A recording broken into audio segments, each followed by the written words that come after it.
Please recognize how darling you are before. Adequately enough, anyway. Well, thank you for noticing.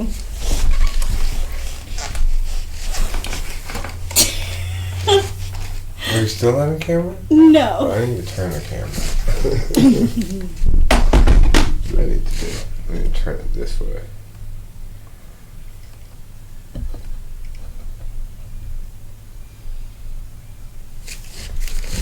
Hello, friends.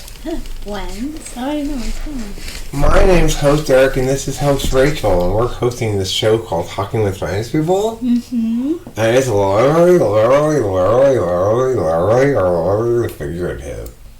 And it's figuratively literal. And it could be like objectively physical too. It's like literally objective.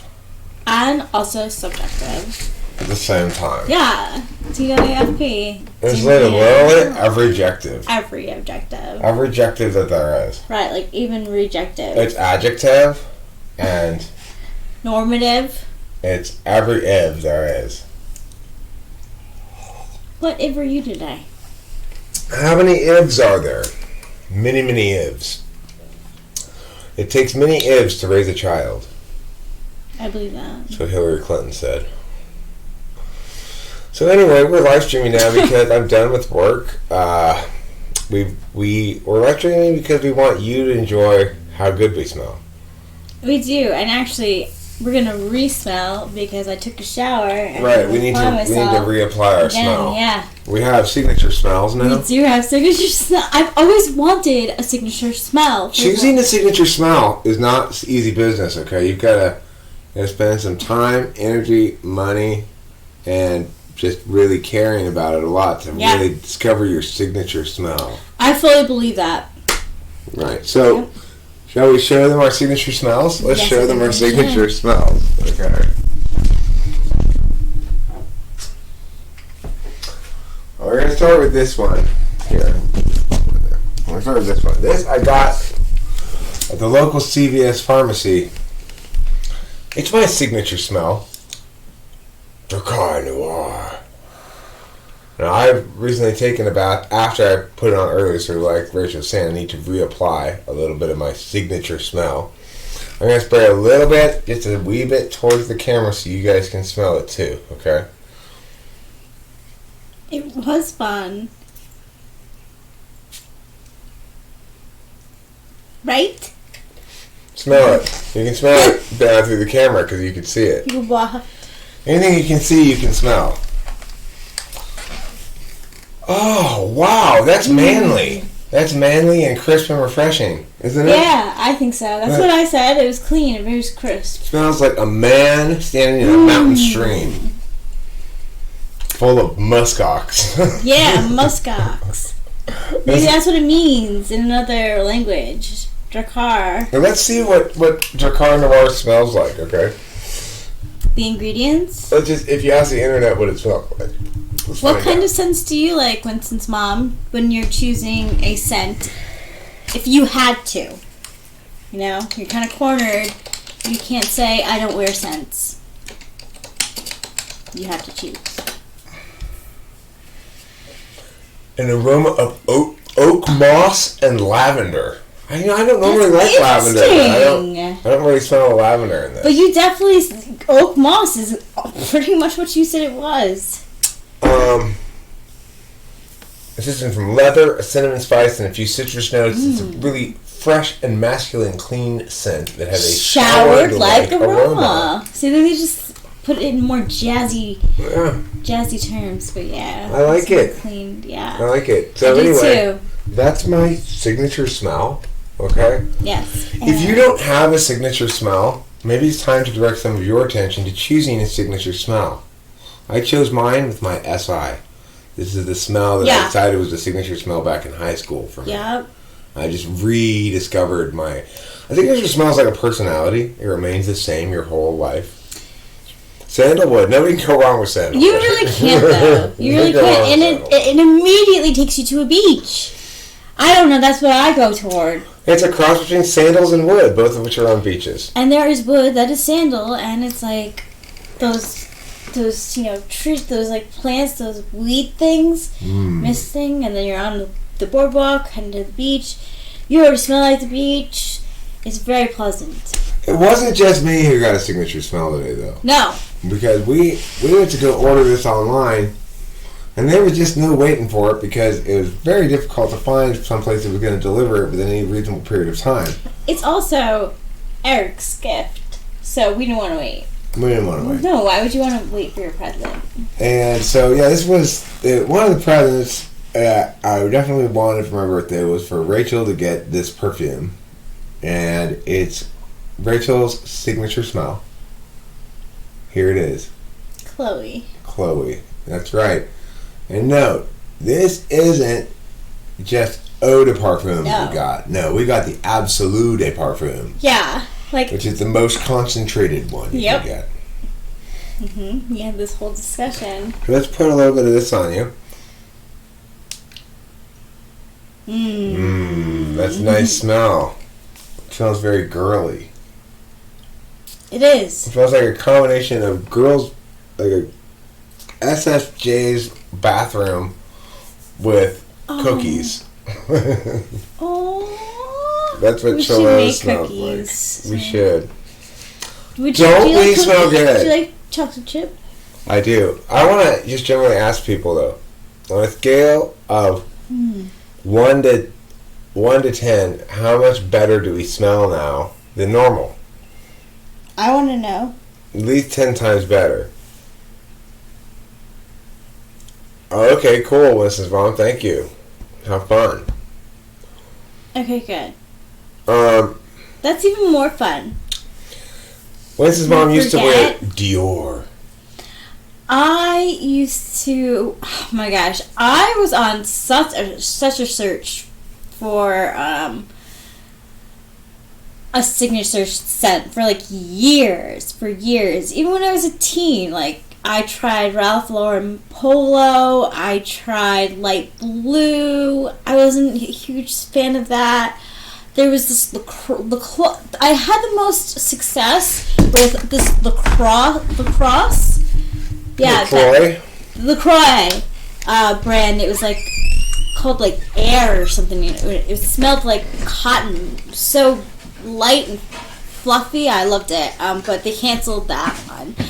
And then I wanted to get Chanel Mademoiselle or like something like that, and then someone else had that, so I was like, okay, I have to get creative. Then I had oh my god, I think I did have, yeah, Chloe. I wanted for the longest time. Like I could tell you 2015 when they brought it back in the magazines, I was like, I want this scent. Like this resonates with me. Even the ads resonate with me. It's like these girls wearing like 70s outfits with like 70s hair and like I don't know, just like so fit. But I didn't buy it until now because I had a friend who had the same scent, and going out when two of your friends having the same scent is kind of difficult. Yeah, you know this is the fancy one is the point. Yeah, and it stays longer. It lasts longer. It's beautiful. I'm so excited. I've always wanted it. Always. I had dreams of having it for years, and I couldn't, like, I don't know, get myself to buy it or something.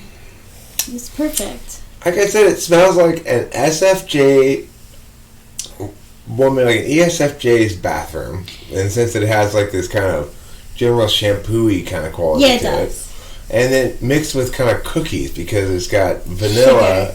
And so it just smells very feminine to me. It smells like a woman. Can we look? Can we look to see what it smells like? Well? Yeah. Oh, yeah, let's Google that one too. What does Cholo smell like? I like their clothes too.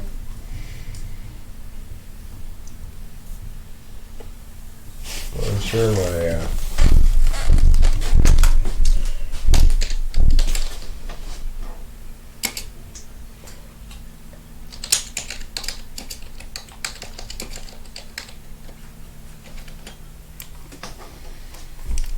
It has heart notes of rose oil, carnation, and narcisse and base notes of cedar, vanilla, and sandalwood. That's hysterical. You don't like lavender, and it's in yours, and I don't like sandalwood, and it's in mine. But I do like cedar, vanilla, and sandalwood. I like all three. We talked about cedar the other day, remember? Yes. Yesterday. Yes, we were. And carnation is January's flower. What's a narcisse? Do you know? No, I don't. I don't know what a narcisse is either. I do not. Also, it's got ylang ylang. Oh, ylang ylang. Jasmine. Oh my gosh. What in the world is ylang ylang? Oh, also musk. Look, you don't like musk. I don't like musk either. It has notes of musk. So many notes of stuff. It's sourced from the flowers of the cananga plant. This thing, I guess. I wonder if we'll see it on walks. Let's see what this other word is. Narcisse. Yeah. It's capitalized.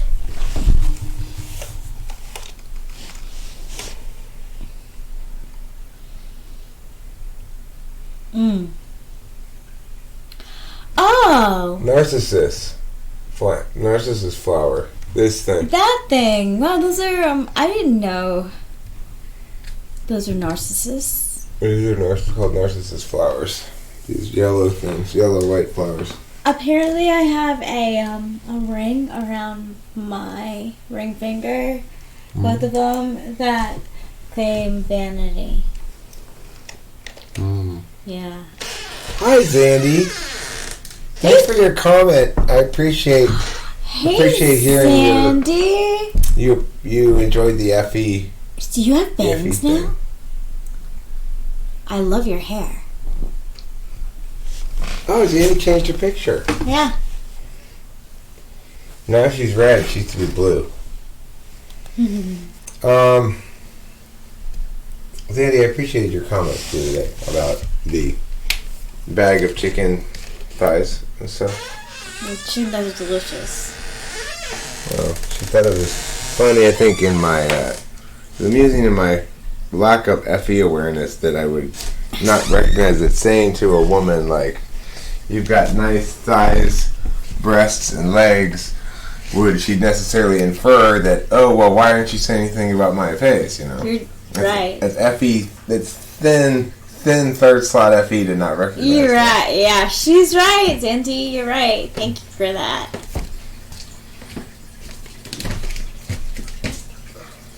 I'm going to make a new pot of coffee, okay? I used to enjoy nice smells. I used to work at Macy's fragrance department. What was your favorite scent, Zandy? I'm curious. I think I did Obsession for... Oh, no. Opium. I had Yves Saint Laurent Opium for a while. And then someone at work bought the same one as me. Like, asked me, then she bought the same thing, and I was like, man.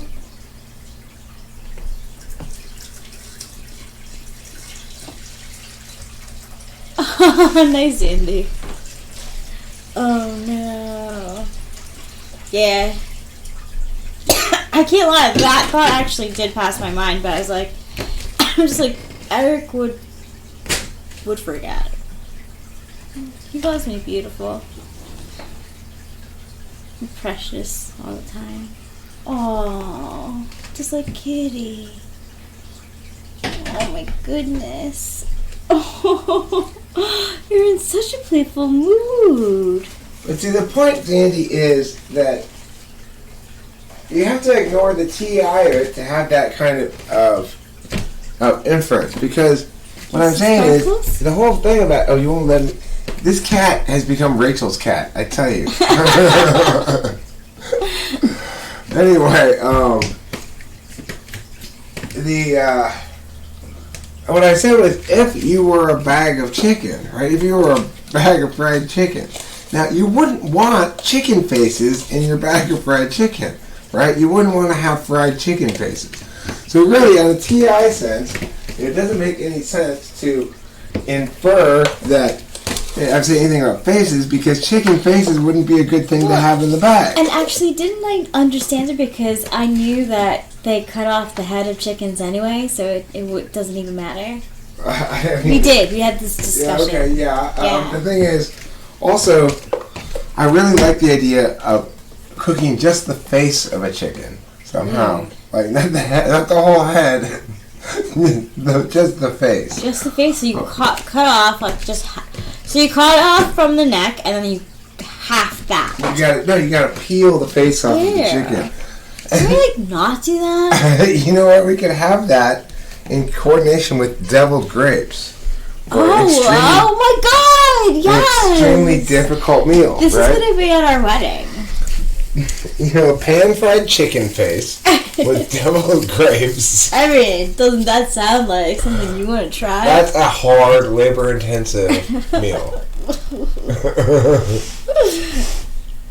I picture this little, like, pancake-shaped thing of a face that's spread out of it, like a chicken's eyes, and, like, sort of a place where the beak was, and it going like... Stop! Right there. They would. They run around when their heads get cut off. They run around for like 3 minutes. It scared my dad so much he does not like chicken because of that moment. No, I'm talking about what we're gonna have at our wedding for our catering. Or we're gonna we're going to challenge the hell out of our caterers. Is what we're gonna do. God. We're gonna assign them a task of cooking pan-fried chicken face with deviled grapes.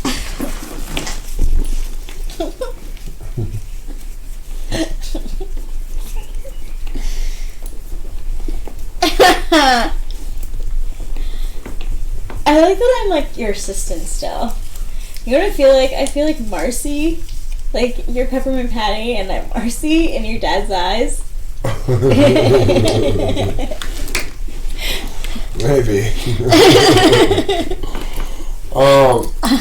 You know what I like most of all, of course, is Obsession by Calvin Klein. Yes! Yes! We need to take a still of that and make a commercial. Oh my God, yeah. First Princess Clubs and Waffles. Okay. Let me just say this. I enjoy a flower scent, so it depends on you. I like the way Gucci bloomed your joy smell, but it's more flower smell. Ooh, that sounds nice. I like when people like I just like different scents actually. How would N.I. first saw her describe N.I.? When I asked Rachel to do just that, she said, internal knowing. Yeah. It's a very N.I. response.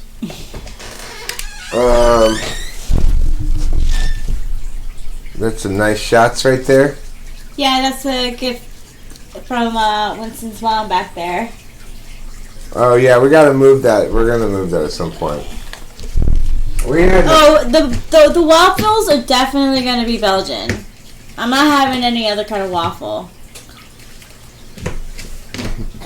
We'll have a sign up that says non-Belgian waffles this way. Ooh. And it'll just lead people outside. You know what though? Into this sort of dumpy area. You know what though, babe? I've been on that side of the fence before, and it's like really not fun.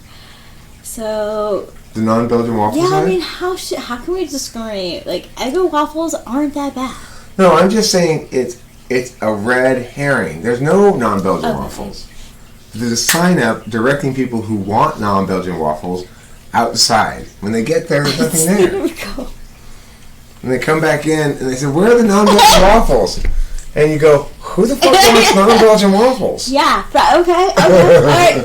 That I can stay. Then you that I can stay. You made your advocacy that Belgian waffles are better. So listen to this. Like, I went to a club one time where the caps, like baseball caps, could be bent, but they couldn't be flat brimmed. You had to take your hat off if it was flat brimmed. I was like, what a fucking stupid stereotype to create.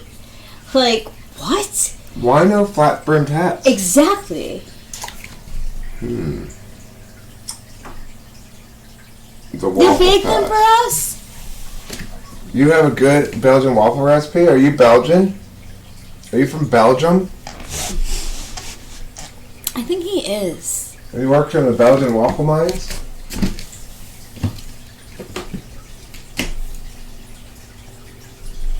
You know, I have to say, I enjoyed my live stream earlier today. I was rewatching it, and it was pretty good. It was interesting. Yeah, it was. Some live streams are better than others, and that one I was enjoying listening to. Yeah. Here, I will read to you a little bit from C.G. Jung's Psychological Types. So I'm going to pick a page at random.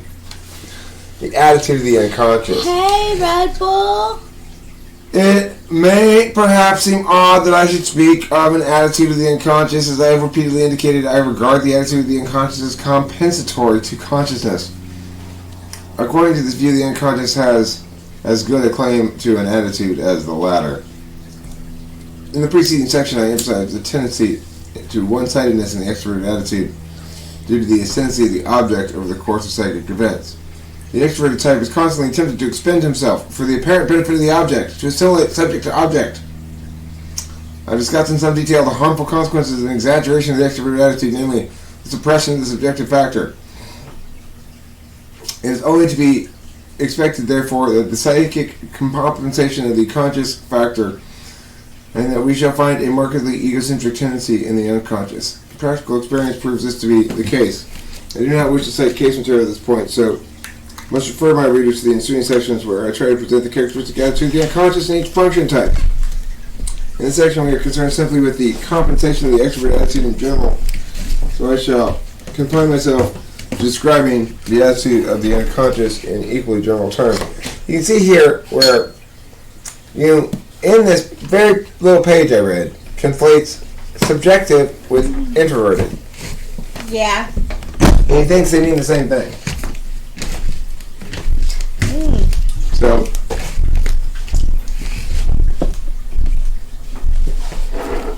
So here's my booty, C.G. Jung. Meow, meow, meow. Go to your room. How do you like that? That's some sass right there. My boy's sad. Here's my booty, C.G. Jung. Yap, yap, yap. Go to your room. Yeah. That's some sass to C.G. Jung there. And I support the ENTP. Thanks, baby. You're welcome. I support the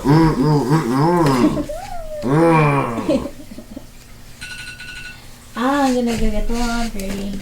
Okay, can you turn off your meow first? Yeah, of course. Scratch my flesh. Who would leave? That's like really mean to leave that for someone else. That, although, good prank. Oh, my alarm's going off. That means I need to go inside. Wait. Oh. It's locked. Won't turn off. Yep. God damn it. It's going. Oh, God. That is a good prank. Oh, what am I doing? Death Note. You just got sent to bed with no supper. Indeed. Thank you, Zandy. Thank you. Give you some olive for that burner, as they say. I do respect Jung. I do elbow for Rose. Well, I'm just playing. Obviously, like, you use love as model. Yeah, he's the genius who came up with the thing, okay? It is not fair to expect him to get all the details perfect when he comes. He's the genius who came up with it. Just like me. I am trying my best to get what he did more right. But I can't be expected to get all the details myself figured out. You know, it's like, that's too much work for me. I'm an ENTP, not an INTP. And then other people for the people who liked Jung's archetypal thing, they expanded on that as well. like the hero's journey is based on Jung's like ideas of like the dad and the mom and Freud and that stuff. Yeah. So, I'm almost known as the churros journey. The journey to become a Mexican snack. yeah. I have to wait. You know, it just, the thing is, the reason I get a little sassy with Jung is because, of course, people like to sort of godify him, you know, like, oh, well, Jung said meh, meh, meh.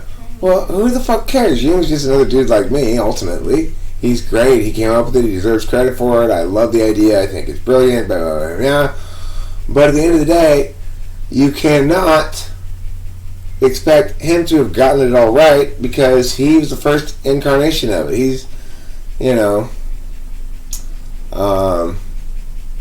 he's beta. He's beta version. It's not that his idea of cognitive function is not out of beta mode yet. It needs to be debugged. You have the idea, and it's been expanded upon. Right, and it's been taken in all kinds of crazy nonsense places too. Right.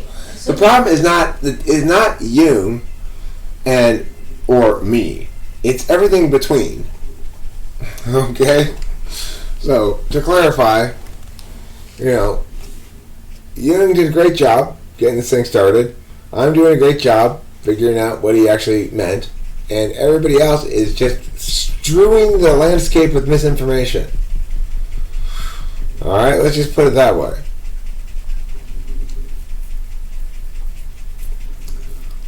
The hero's journey is the path towards enlightenment. I don't like the concept of enlightenment.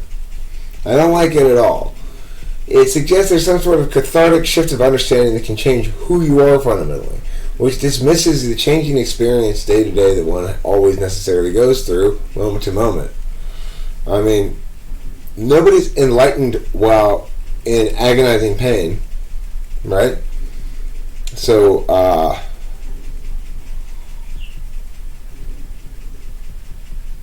what do I think about Freud?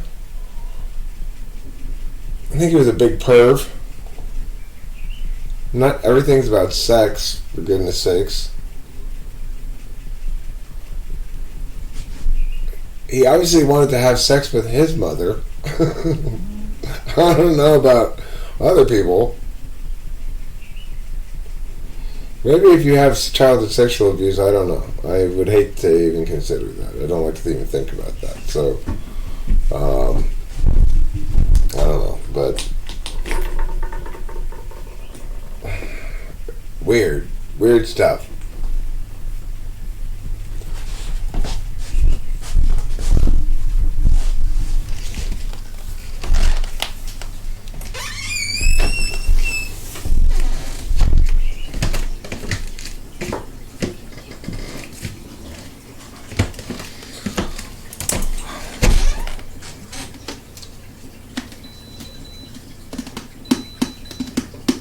I had sexual intercourse earlier.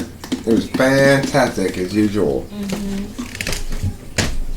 Yeah, baby. Oh, sleepy time. Yeah.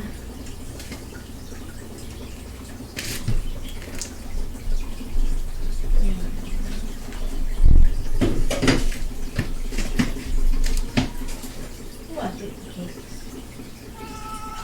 Oh, you wanted to cut. Oh.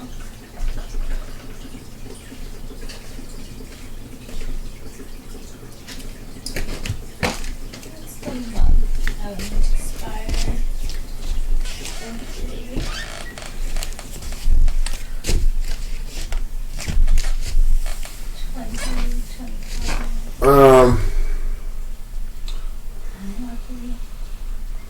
I don't know about the guy who did Alice in Wonderland. I do know that that's the case of sort of about Lucky Baldwin, who was the founder of the city where I live in. He was he's famous for being a very successful businessman, being very lucky in his business dealings, and also for from an age about 50 on to his death at 75 or whatever.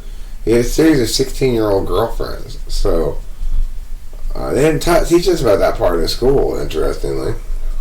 Oh, Pee-Pee.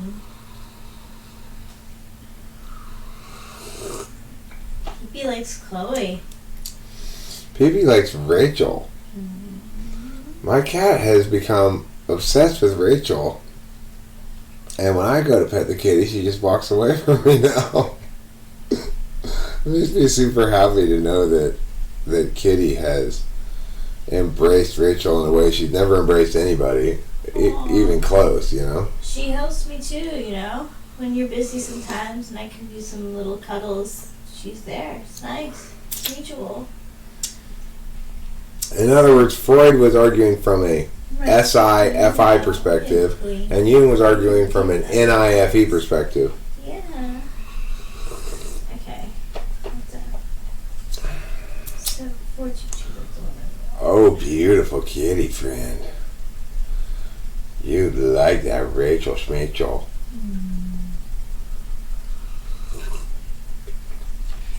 So annoying. I'm done for? What am I done for?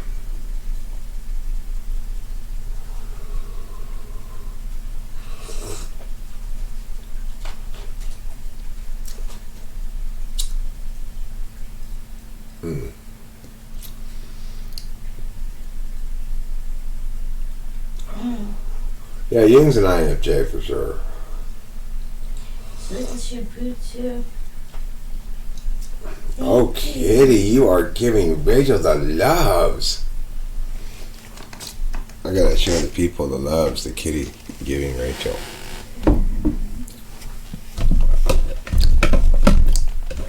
I mean, I would guess Freud's probably like an INFP.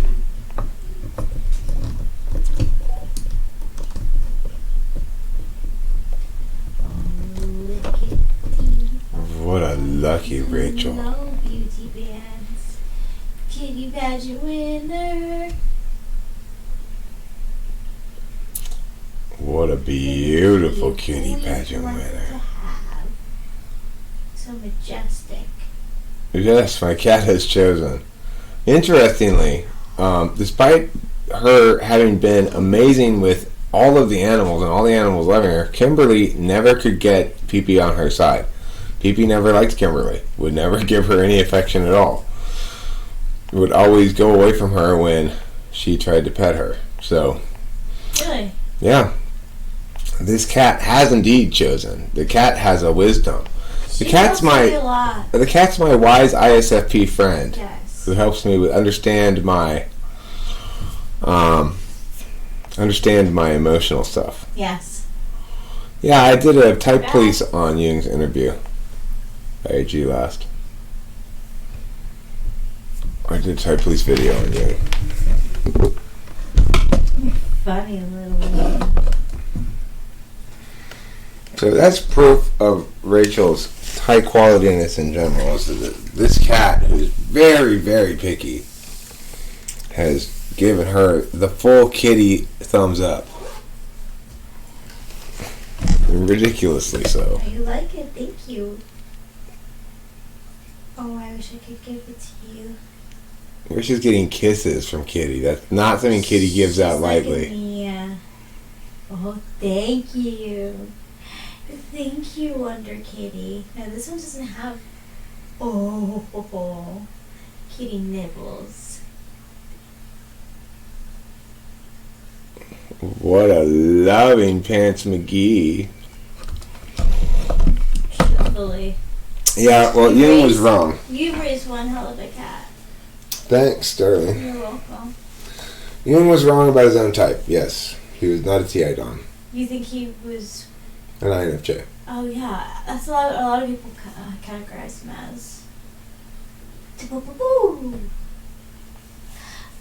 Can an INFJ together with an ENFP create a chemical reaction on a global scale? Like the butterfly effect? I think that, in fact, a ENFP INFJ is the equivalent of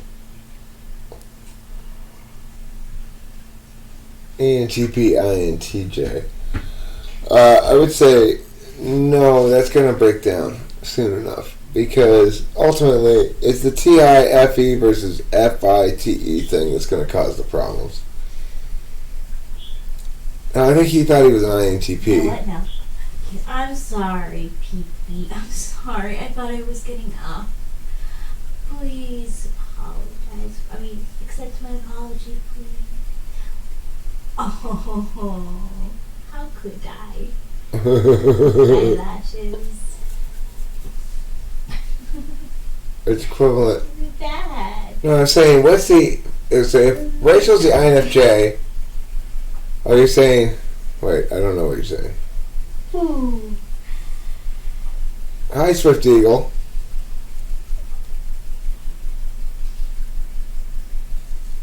I mean, look, he's not a TI Dom. You can tell in his book he's writing from an NI perspective,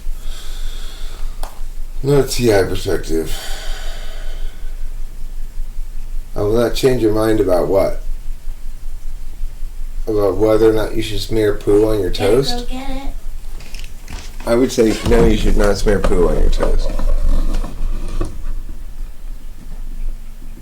Oh. Now that's some that is Ma. some love. Oh, that is. Oh, the loving kitty, She so knows full the of camera's on love. her. She's such a smart kitty. I mean, really. Yeah, well, look, the whole extroverted introverted thing is something that causes people a lot of problems. It does. Like you in the passage I read there said it's subjective in a way that one can infer he means the same thing as introverted, but that's not a meaningful use of that word, and so because he got that wrong, you know, he didn't get the whole thing right, and so he got himself mistyped, and you know, whatever. He did the best. He shouldn't be judged for that. You know, he was there at the dawn of the thing. He was responsible for the dawning of this thing and deserves full credit for that. And even though the dawning of the thing is necessarily not the completion of it, that's not a problem. That's not a bug of the system. It's a feature.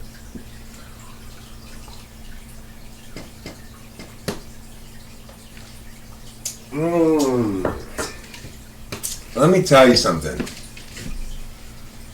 You want to know what the real flavor of goodness is? It's that coffee right there.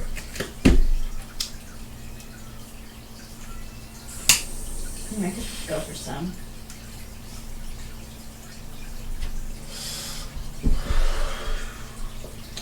The reason the extroverted functions are extroverted is because they have some aspect of themselves that requires interacting with the external fields. Putting information is implicit in interfacing as well as inputting. So it's like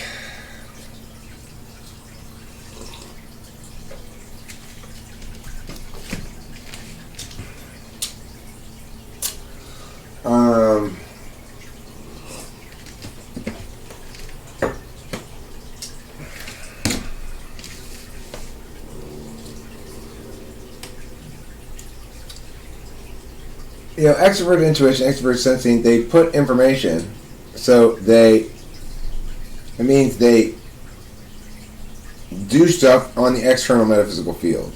The interface functions respond, so they do stuff on the external fields, the external metaphysical and physical fields. The internal introverted functions don't necessarily have to reveal anything on the extroverted fields. In other words, the external fields. They don't have to manifest in any way on the external fields. You can retain those processes internally without manifesting anything outside of yourself. The same is true to a certain extent with extroverted intuition and extroverted sensing, but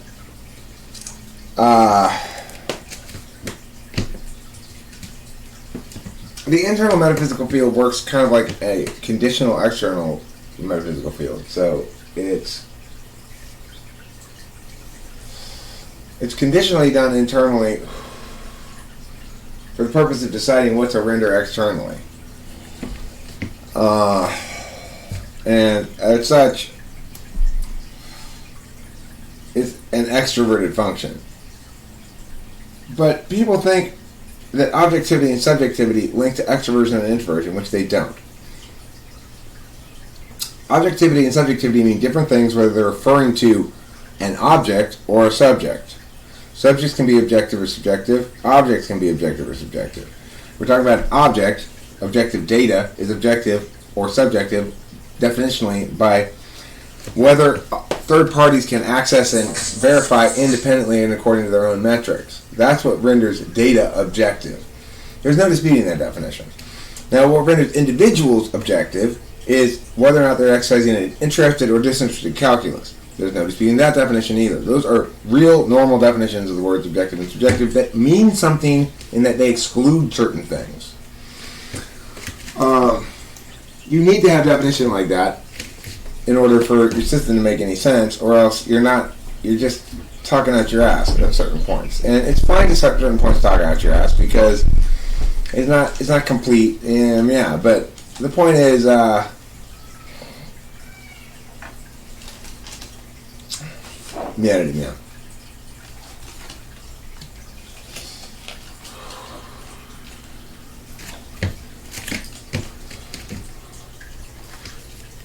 Right, well, the thing is, what I'm saying is, I'm trying to make my system objective. What that means, in part, is that I'm going to make predictions that you can falsify. That's part of what makes it objective, because I'm rendering data sets externally for other people to verify or falsify themselves. So, you can know your own people in the world who you are convinced are ENTJs, for example, and try the SI polar test. Whether or not let's say they pass it, and they don't score positive for SI polar, but instead for something that's not SI polar. Well, then you have a choice to make. Am I wrong about them being ENTJ, or is Eric wrong about the SI test? Can we be super definitive about everything? Well, no, but at least I'm giving you ways to falsify the system itself as well. In other words, if you can falsify my system by showing me somebody who's both SI polar and TI polar, for example. That would not be normal. That would not be possible in a normal functioning adult or human being at all if my idea is correct. You could falsify by showing somebody who's clearly, like say, an ISTP, but who in every way you can establish other than the polar test, and then nevertheless passes the NE polar test too substantially to be an ISTP according to my system. That would at least suggest falsification of it. Note that data consistent with my idea doesn't verify it or confirm it, but it is consistent with it, and over time, if you establish enough of that consistency, it can count as a confirmation. So this is how we ought to be talking about these things. And that's what nobody else is doing. Nobody else is saying to you, here's how you can falsify my idea. Here's some predictions that it would make that you can test. I might not be able to test right now, but that are testable, at least conceivably. We can come up with ways to test these things. If you're not taking that kind of approach to your own system making, in other words, you're looking to make it sound such that it is objectively sound, such that other people can verify or falsify it independently of you, then you are not barking up the right tree. Period. That's objectivity. That's what I love about INTPs. The fact that they never can't keep up with me. That's what I love about them. And, occasionally I can't keep up with them, maybe, but that's not so bothersome to me. I can always ask them to repeat something. But it's never the case, it seems like, that INTPs can't keep up with me. I never have to repeat things for them. It makes it easy and fast to communicate a lot of complex shit back and forth with them, which is nice, which is not typical of most people. What I don't like about INTPs is that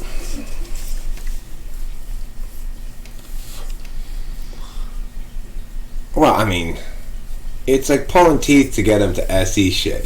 You want an INTP to practice, for example, singing a song multiple times. Like, trying to get Spacey to practice singing in a specific way, the same way every time, the way I wanted it to be. It was like pulling teeth. That's straight up SE. Practice the same thing multiple times. Whereas, in contrast, INFJ, Rachel, is a great practicer. If I say, I want you to sing this thing, can you practice it? She'll sit there and practice it diligently for quite some time. She likes the idea of practicing. She hates the idea of going in without practicing it because she's ignoring any, and he's tool functioning any. Is vulnerability a universalist issue or a particularist issue? Particularist, I would say. But sometimes it'll be, it manifests across a taxonomiable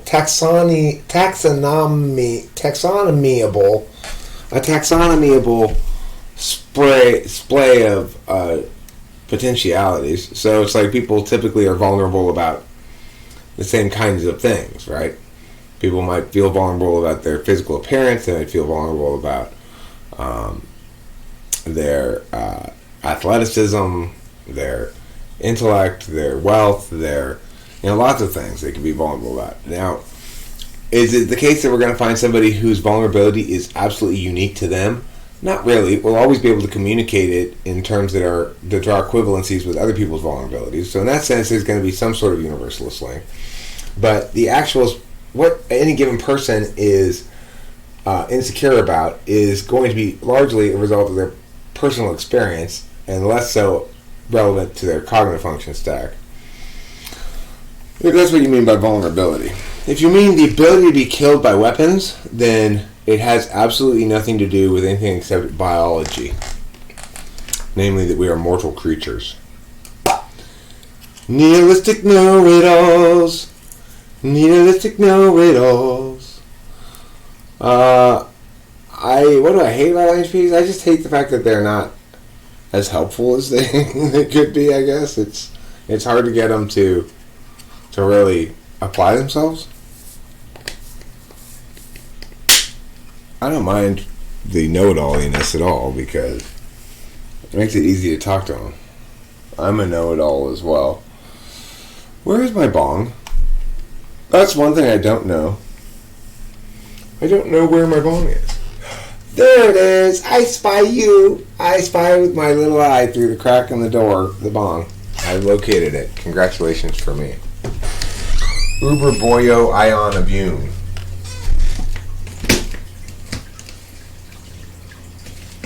How absolutely delightful.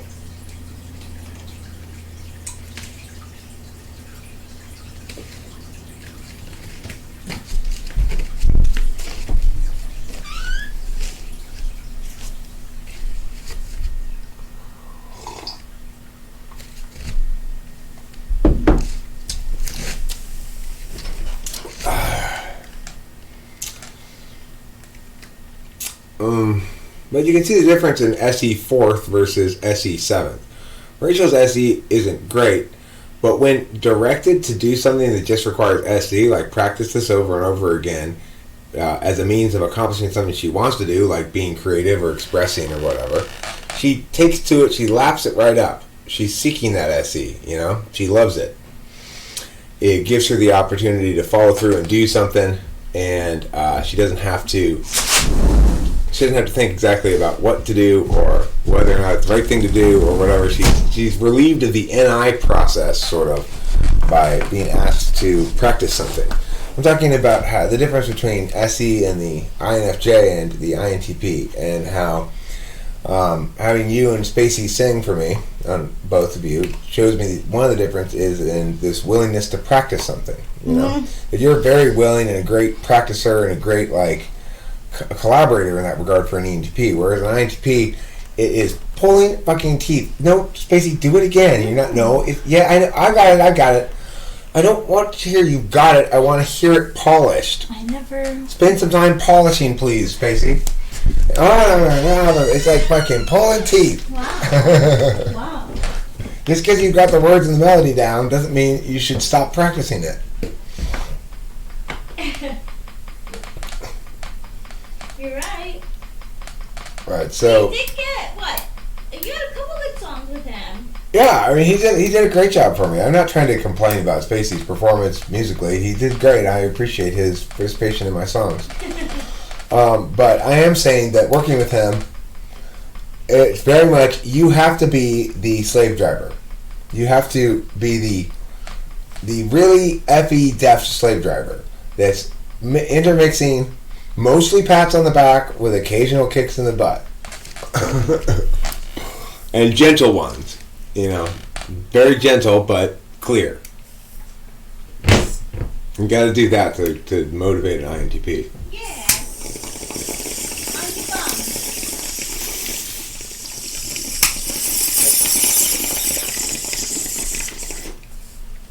Of course, if you can't, they're incredibly talented.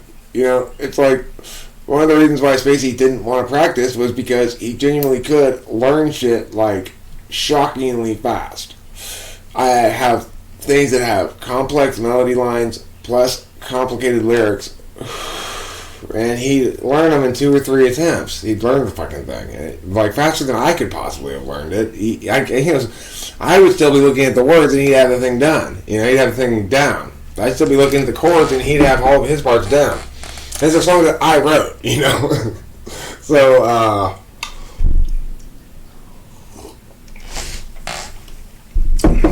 so that's the thing.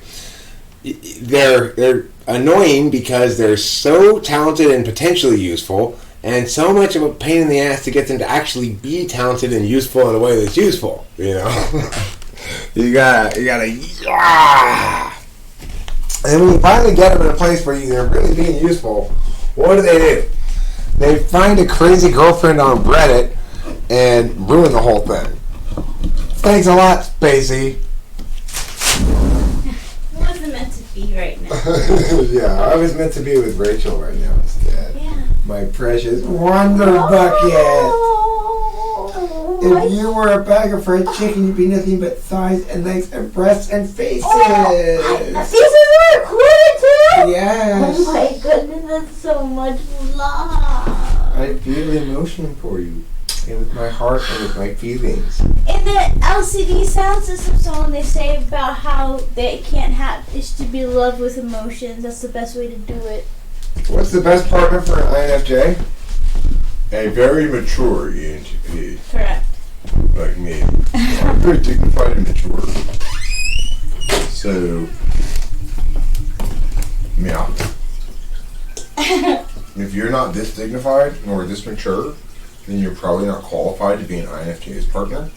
But because I'm so dignified and mature, I'm Lorelei, the best partner for INFJ.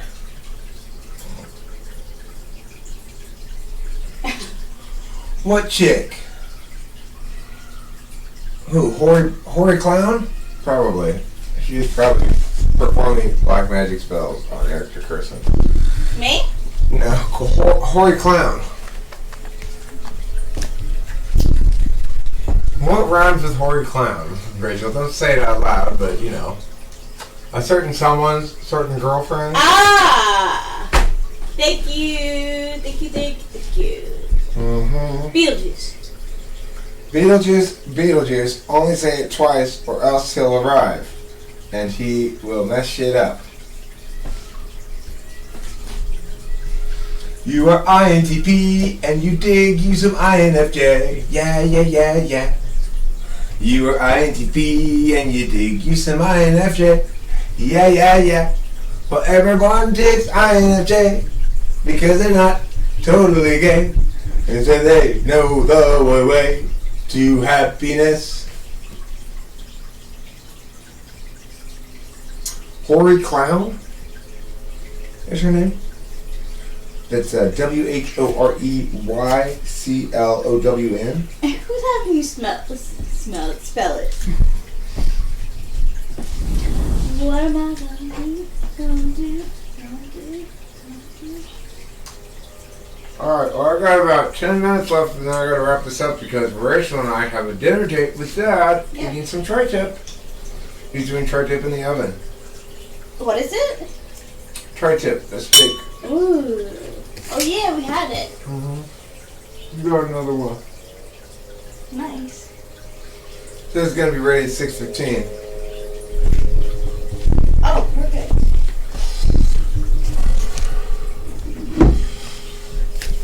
I don't know, did they? I haven't been keeping up or anything.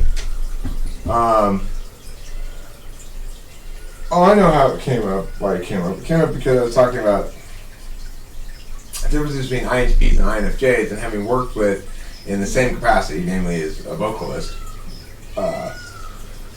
Rachel and Spacey both. I was contrasting between INTP and INFJ, SE, 4th and 7th slot, and then I made a joke about how it's difficult to get usefulness out of INTPs, because even when you get them as probably finally being really useful, then they go and get themselves a girlfriend. Yeah, it's true though. A toxic. It is. It's just not even funny. Like, that would happen to an INTP in my group of friends too. Like all the time, you find like this like chick. He dated a girl who was on a reality show for a little while, and like totally like just like that was it. He did. Everyone hated the girl and thought she brought on a lot of drama, but he sought it out, so he stuck with it.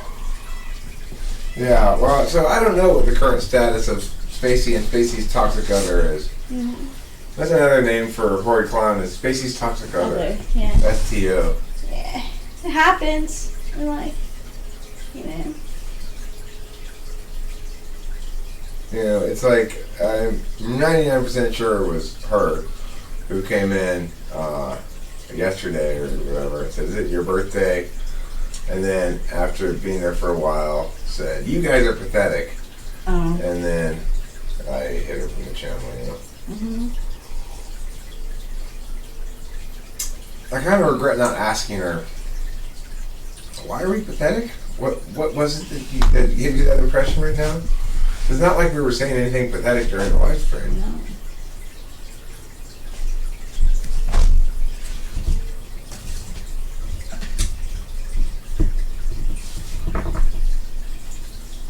Gossiping goose. Am I a gossiping goose?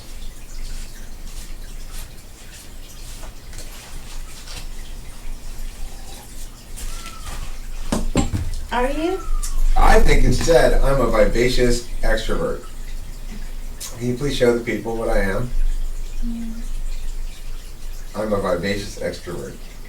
This is right there. That's true. That's what happened. That's what humor is of. Not a gossipy goose. I'm not a gossiping goose. I'm a vivacious extrovert. That's creepy. Damn. That's right, damn. My beaver dam. Mm-hmm.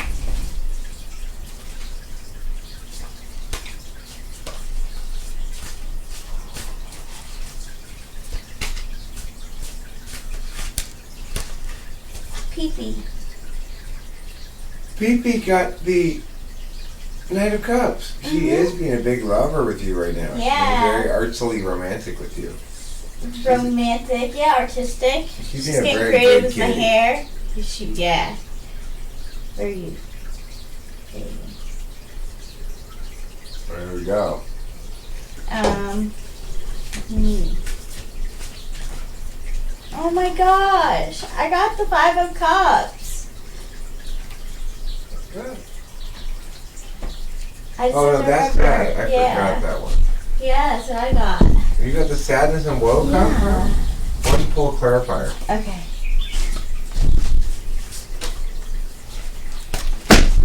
That's a lot of clarification. That's too It's too much clarification. This one.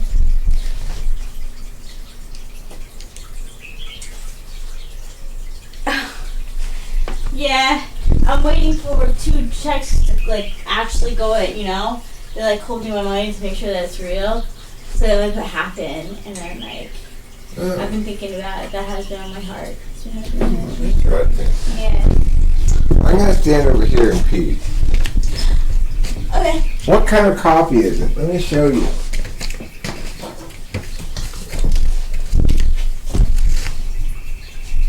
Melita, Colombian Supreme. Yeah, it's good. I like it. Is it dripping now? It's done. The pot's done. Okay. Want me to make you a cup? Yeah, could you? Sure. Thank you. And you to your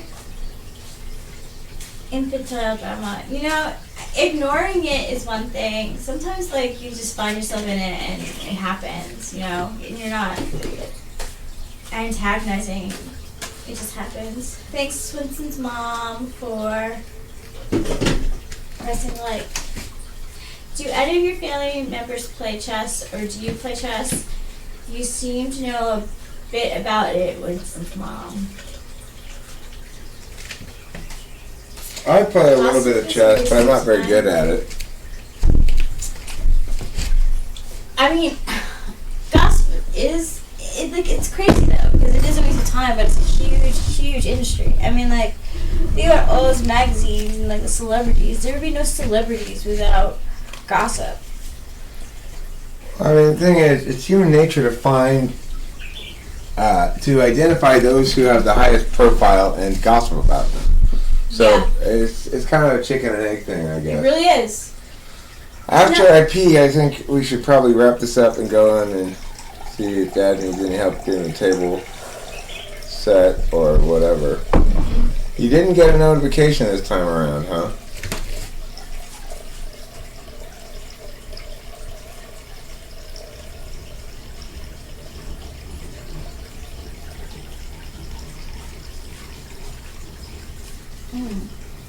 What a lantern-esque. And hey, Swift Eagle.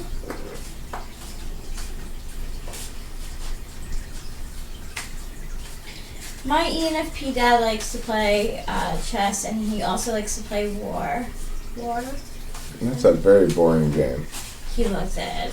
Like, Card he's game? so sad that he's so sad that he doesn't have a family member. Maybe my brother would play with him, but he doesn't have like any family members right now who would play with him. My brother would. You played war, didn't you? Card game? Yeah. It's just so long. Yeah, it's very long. Alright. Oh, this is for me too. What'd you get? It's always when I'm not thinking about it. Justice. I've been thinking about her hair a lot lately on her. And 4 rods. Harmony, good. Yeah. I like Harmony. Me too. Okay.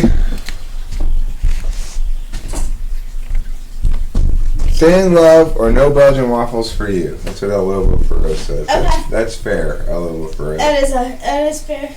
Thanks for being here. Don't forget to eat plenty of cheese. Bye.